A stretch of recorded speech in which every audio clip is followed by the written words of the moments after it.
줄리안 버킨쇼 교수를 여러분께 간략하게 소개를 해 올리겠습니다. 교수께서는 런던 비즈니스 스쿨의 국제 전략 경영학 교수이시고요. 경영혁신연구소의 공동 설립자이고 또 영국 선진 경영 리서치와 국제 경영 아카데미의 회원이십니다. 또 많은 글로벌 회사의 임원진 컨설턴트로 활약을 하고 계시고요. 그리고 1998년에는 영국의 주요 경영지인 매니지먼트 투데이에서 차세대를 이끌어갈 경영 구루 6인 중에 한 분으로 지목이 된 바가 있습니다. Please allow me to introduce our speaker, Professor Julian Birkinshaw.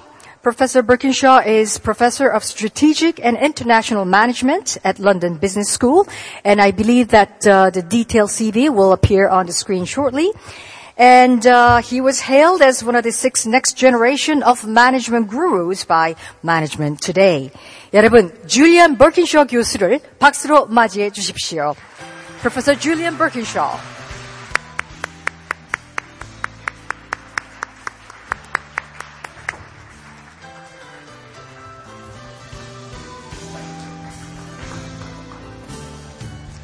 Well, thank you very much for that generous introduction. It's a great pleasure to be back in Seoul again.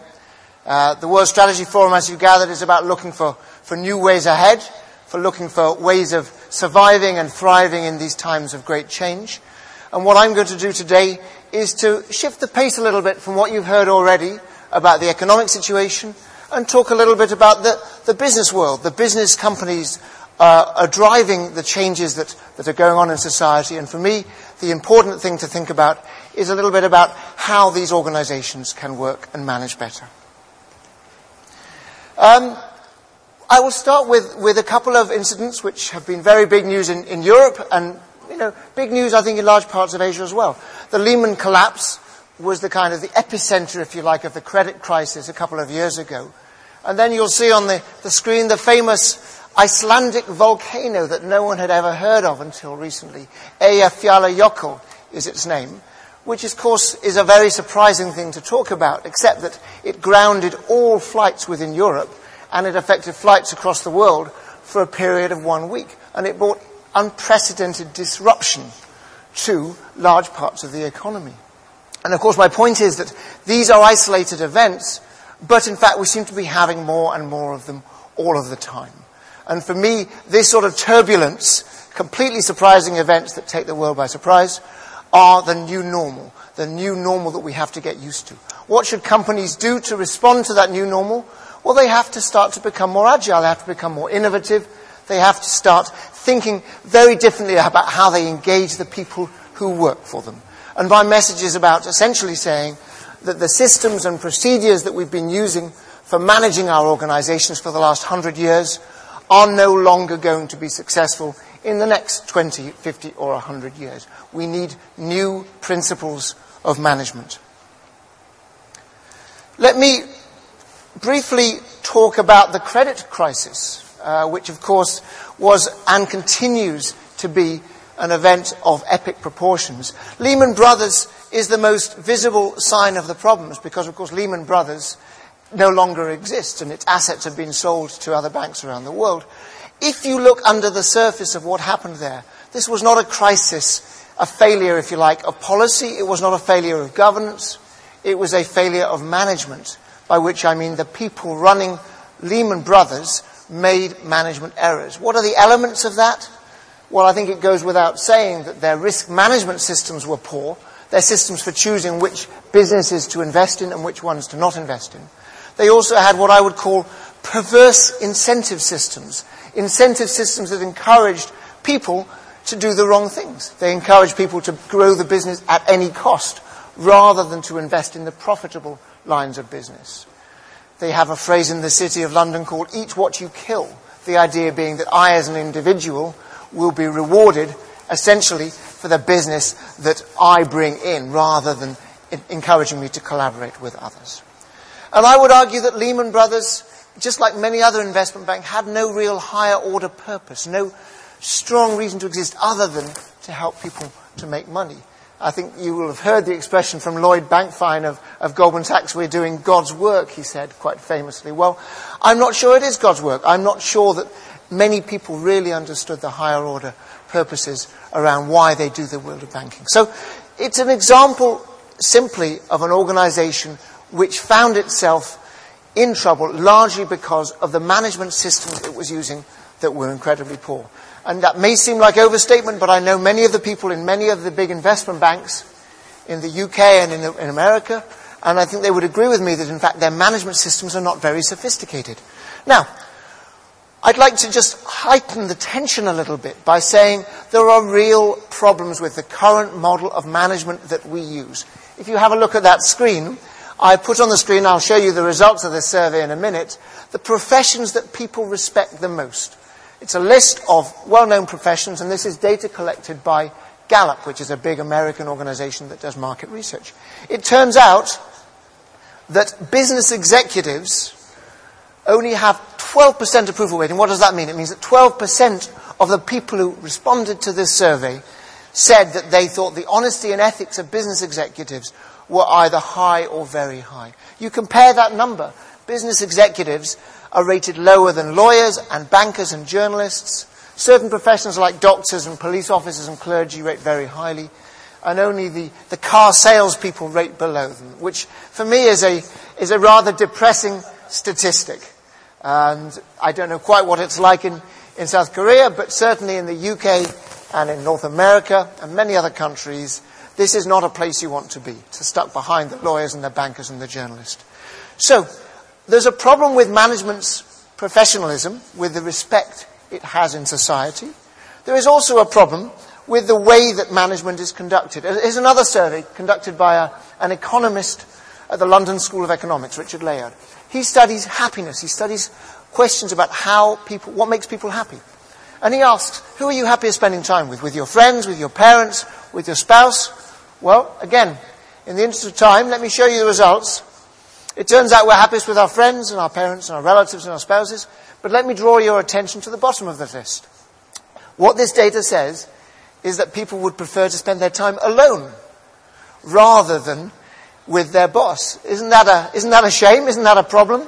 On average, we would prefer not to have any interaction with anybody than to spend it with our boss. Now, there are many excellent bosses out there. Some of the people in the room undoubtedly are excellent bosses, but on average, most people do not feel that their boss is someone who is helping them lead a sort of a value-added and exciting job at work. And that, for me, is a problem. Happiness in the workplace is not everything, but happiness in the workplace certainly matters a great deal. Because if we're happy, we tend to work longer hours, we tend to be more fulfilled, we tend to give that extra little bit of effort. And so for me, happiness in the workplace, or in fact the lack of happiness in the workplace, is another reason to be concerned about the quality of management that exists today. And this is international data. Before I go any further, let me just define the word management for you. Management, we could look in the dictionary. Some of you will have studied management in previous studies, and you will have read lists like planning, organizing, staffing, directing, budgeting, and controlling. That is the work of management, according to Henri Fayol, who was a famous Frenchman writing about 100 years ago. I don't like that definition. I find that a very restrictive definition. It describes what managers do, but it doesn't tell you anything about why managers do what they do. I like the definition in Wikipedia. Wikipedia says management is about getting work done through others, bringing people together to accomplish desired goals. That's the essence of what management is. Management exists as a means of getting us to collaborate, to do things we couldn't do on our own. And that is the reason why we use the word, and this definition applies deliberately to those of you who work in a not-for-profit organization, those of you who are teachers at a high school. It even applies a little bit to us as parents trying to get our children to do things together. And I deliberately use this broader definition because it opens up a world of possibilities about how management might actually work in the future. Now, the trouble is that the meaning of management has been squeezed. Many of my students, many of the executives I consult to, see management as a sort of a negative thing. Management is a sort of a lower order activity. And the reason for that is very, very simple, which is that over the years, a number of well-known thinkers, John Kotter, Warren Bennis, other very well-known luminaries have talked about leadership a great deal. Now, I think leadership's very important, don't get me wrong. Leadership's very important. But the trouble is, what they've done is they've built up leadership. They've emphasized leadership. They've made it sound more important. And to do it, they have squeezed management. They've put management into a little box. So these are the words that Cotter and Bennis used to describe leadership. Leaders cope with change. They promote effectiveness. They challenge. They do all the right things. All the sexy, exciting stuff goes into the leadership bucket. What goes into the management bucket? The stuff on the left. All the kind of boring stuff, if you see what I mean. They promote efficiency. They imitate others. They accept the status quo. Now, for me, this is not a helpful distinction because, yes, we need leadership, but we also need management. And there's no point in denigrating management. There's no point in pushing management down at the expense of leadership. Why? Because they're both equally important. It's as simple as that. Let me just give you an example. This gentleman on the left, you'll recognize, President of the US, Barack Obama. In order to become the president, he had to exercise leadership. He had to show that he had charisma. He had to show that he had a vision, a point of view that people wanted to follow. And he did that brilliantly. He's a superb orator. He has a really exciting point of view. And if you want a definition of leadership, by the way, it is a process of social influence. Someone is a leader by definition if people want to follow them, whether for good or for ill.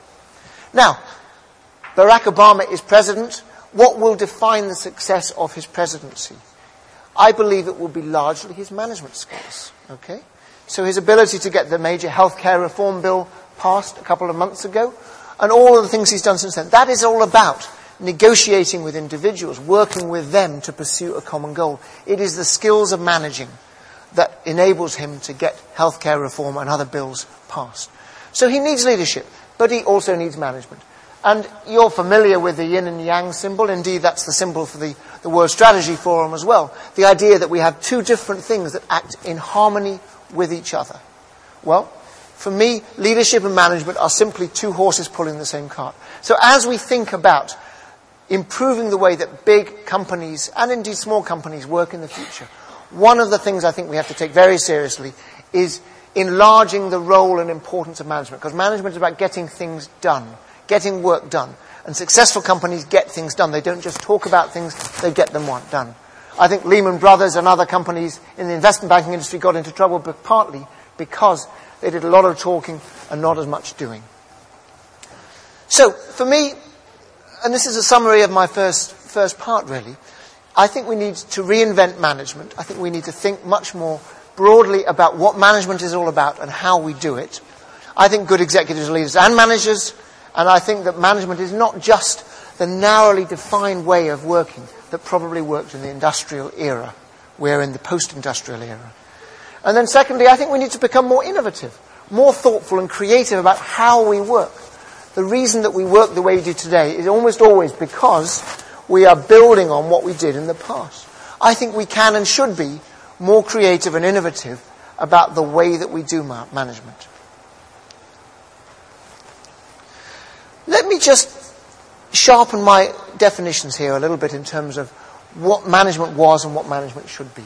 It's worth going back a little bit. Go back 100 years to think about the big industrial organizations of our forebears.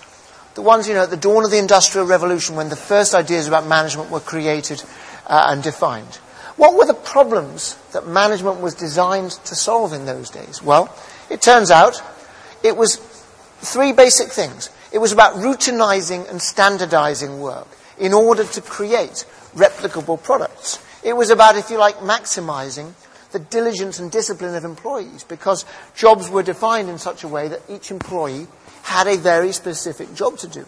And you will have heard of Taylorism, which is a big American invention called scientific management also, which was all about defining the jobs of individuals in a very narrow way.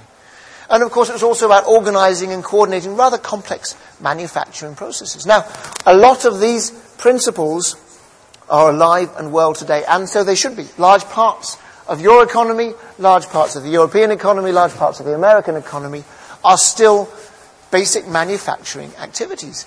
But increasingly, of course, the growth companies in this internet era are the companies in what we might call the knowledge economy.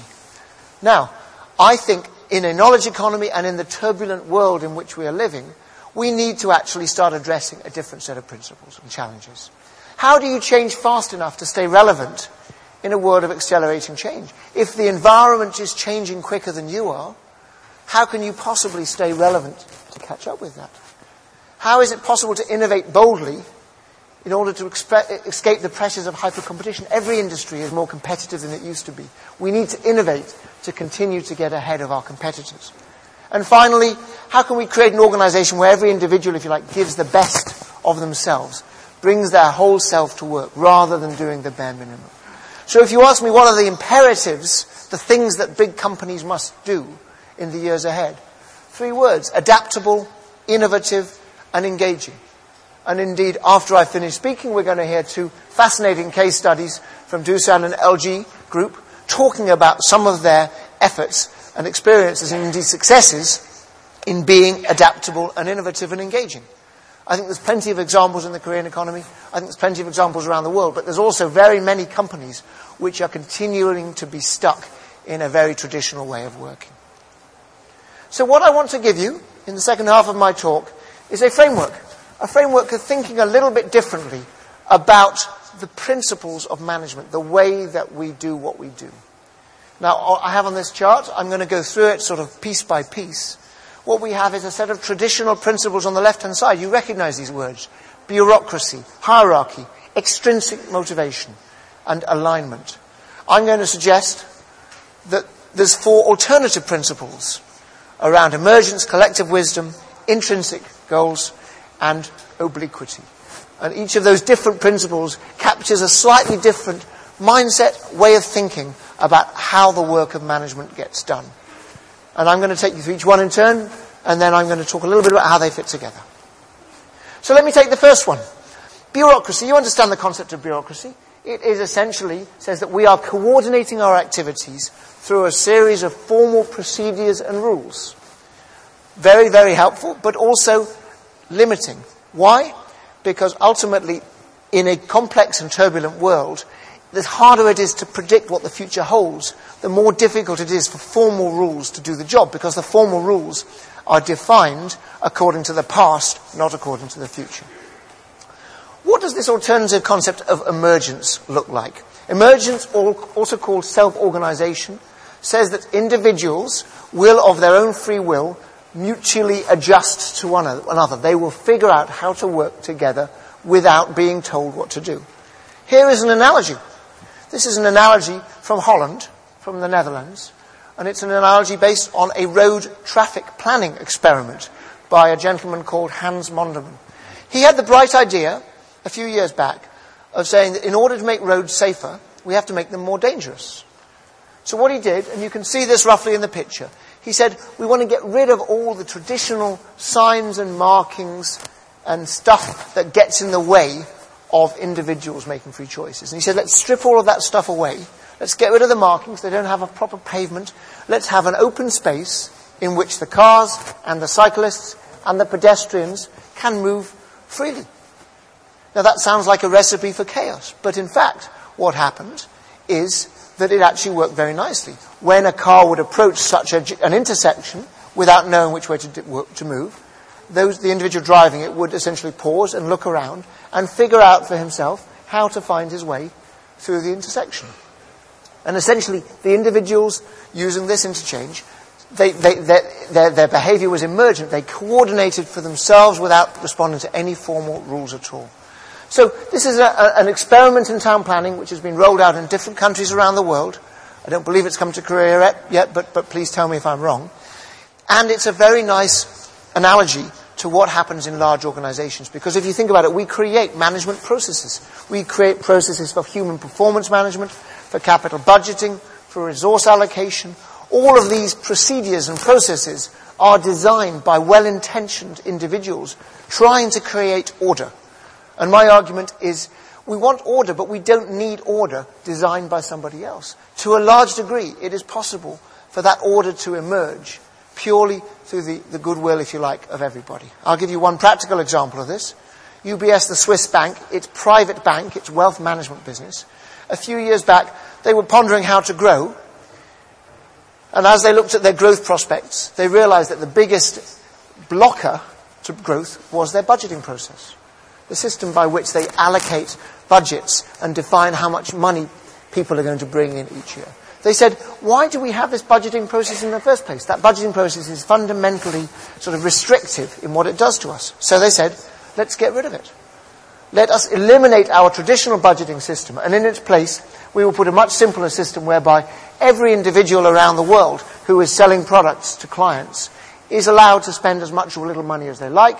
They will be rewarded on the basis of the absolute return on investment they get at the end of that year versus their peers in a peer group. I won't go into the details now. Suffice it to say, by getting rid of a traditional form of budgeting and putting in place a much lighter touch, they were able to deliver strong growth in that business. So that's the first principle, alternative principle, the idea that we can use emergence ahead of bureaucracy. Let me talk briefly about the other three. Let us take hierarchy. Hierarchy, you understand, this is the legitimate authority I have over you as an individual by virtue of my position in a company. Hierarchy says, I as the boss know best and I can tell you what to do. Collective wisdom says, actually, it is very often the case that the individuals lower down in the organization, collectively between them, know as much or more than the boss. That's actually not a very radical statement, because if you add up all of those individuals, of course they will have a great deal of knowledge. The question is, how do you tap into that knowledge? Some of you will know the game show, Who Wants to Be a Millionaire? I'm sure it's syndicated here as it is around the rest of the world. Two choices you have as the individual answering the difficult questions in this quiz game. One is to phone a friend, and another is to ask the audience. The friend is the expert. The audience, of course, is the crowd. It turns out, on average, 65% of the time the friend gets the answer right. But 91% of the time, the audience gets the answer right. Why is that? Because remember, this expert is the friend on the end of the line. He or she is chosen because they're meant to be really smart. Well, of course, it turns out that the fragments of information that the members of the audience all have can collectively come together to create a better answer than one individual expert. Now, if you think about it, the applications of this to the way that you run your organizations are enormous, because obviously there's this untapped well of knowledge across the organization. One gentleman I know at Best Buy in the US decided to try this idea out. And he said, look, I'm running a division which sells greeting cards. I'm going to ask the people who work for me to guess how much we're going to sell at Christmas time, how many greeting cards we're going to sell at Christmas time.